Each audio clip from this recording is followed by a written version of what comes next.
Assalamualaikum warahmatullahi wabarakatuh. Good morning class. How are you today? Okay, welcome back to Mrs. Ika.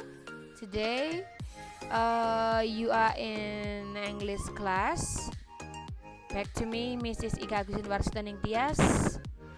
And today for my 12th grade of Penerbangan Vocational High School, we will learn about news item tags. What news today? Ada berita apa ya hari ini? News item text itu apa sih? Oke. Kalian pernah lihat nggak gambar-gambar seperti ini? Ada news anchor atau pembawa berita sedang di studio ataupun di luar studio. Biasanya kalian lihat di mana? Television, great. Ya, biasanya kalian melihat mereka ini, para news anchor, pembawa berita ini di studio atau di luar studio. Ini di televisi. What about this one?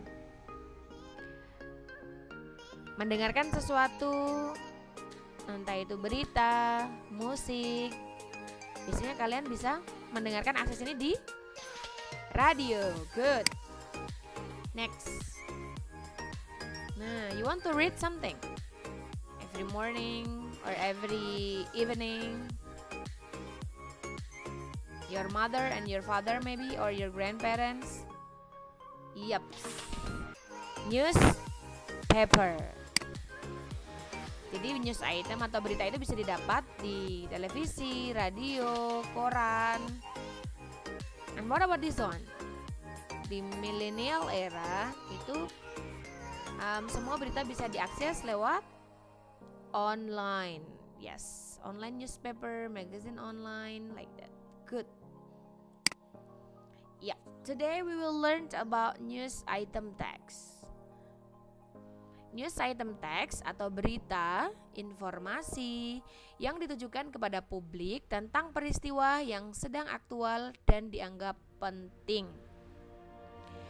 News item text sendiri in English is to inform the readers, listeners, or viewers about events or the day which are considered newsworthy or important. Tadi ya, untuk menginformasikan kepada publik sesuatu yang aktual dan dianggap penting. Nah, what is the social function of news item text? The social function is to tell the information of important event or newsworthy event of the day. Ya, fungsinya atau social functionnya dia untuk menyampaikan informasi penting dan update tentang sesuatu hal atau peristiwa atau kejadian pada saat itu. What about the generic structure of news item text? Bagaimana tentang generic structure dari news item? The generic structure are first newsworthy events atau dia itu biasanya menggunakan kalimat recount atau recount the events in summary form. Jadi formatnya adalah informasi event itu di saat peristiwa masa lampau karena dia menginformasikan sesuatu yang sudah terjadi. The second one, background of events. Elaborations of what happened. Apa sih yang terjadi dalam berita tersebut? 5W1H.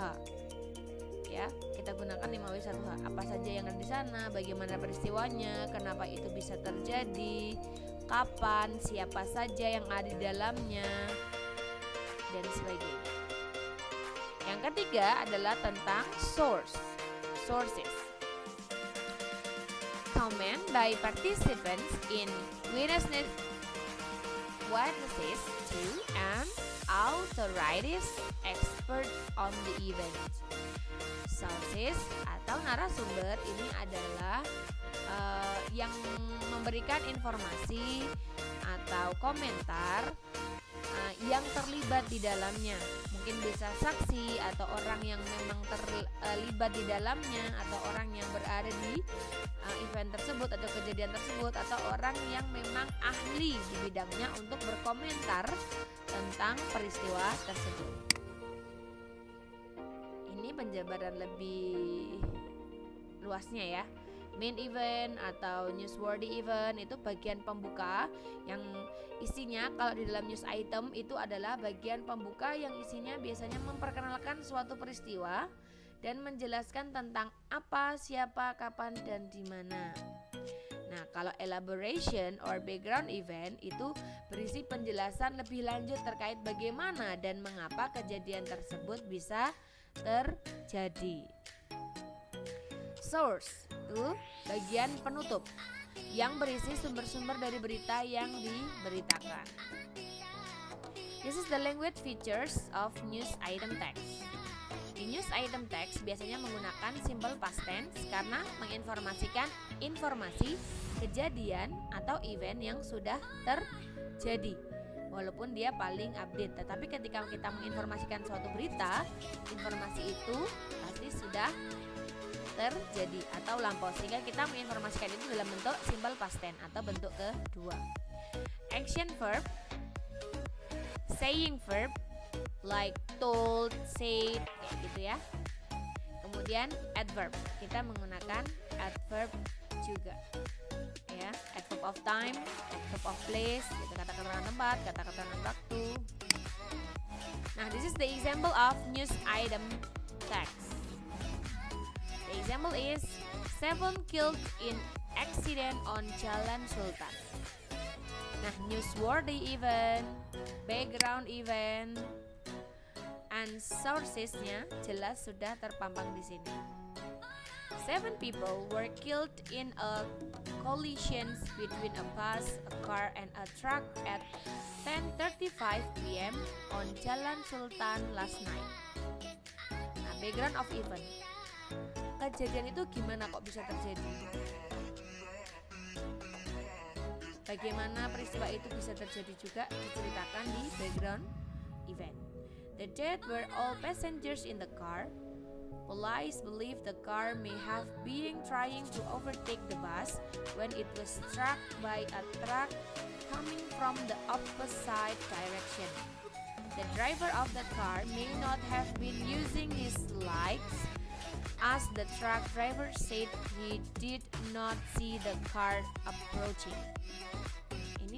Ini penyebabnya, background kejadiannya. Kemudian sources itu siapa saja yang terlibat, kemudian narasumbernya, kemudian apa yang bisa digali di sana.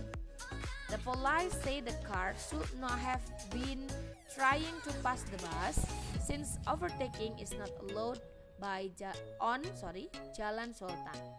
In addition, the police reported that the car, a small Japanese car, should not have been carrying more than 5 people. The names of the victims are not yet known.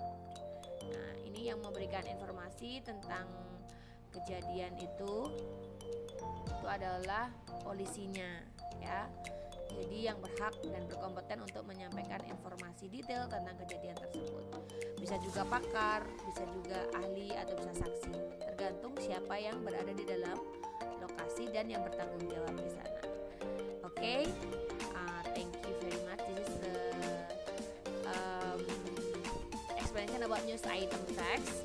Sebenarnya ini materi review karena kalian sudah mendapatkan materi ini sebelumnya, but I hope you get clear understanding about this material, and thank you about your attention. Stay safe, stay healthy, stay happy, and happy learning class.